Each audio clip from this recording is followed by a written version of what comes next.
દેખેલો હોની હોય તો દેખેલો. આ હળદર છે નહીં માડી? ઓ વાવ, હળદર. હા. શાક બનાવવાનું હોય ત્યારે હળદરની જરૂર પડે. જ્યારે તમે દુકાને જાઓ ત્યારે અહીંયા તો ખેતરમાં જ હળદર હોય છે.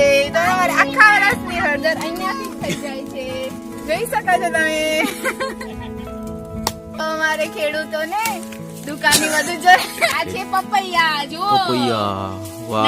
નાના છે પણ મોટા થશે અને હમણાં. મોટા થશે ત્યારે મજા આવશે ખાવાની. મિત્રો આ જુઓ મકાઈના મૂસિયા ને એની આ મૂસો બનાવીને અમે રમતા હતા નાના હતા ને ત્યારે. કેવું લાગે છે? સરસ છે. હા. જાવ તુજે ભી મૂસિયા બના. તારે શું જોઈએ છે? સિદ્ધુ મૂસેવાલા બનાવું. नील भी बन गया सिद्धू मूसेवाला. देखो फूल. ફૂલ છે.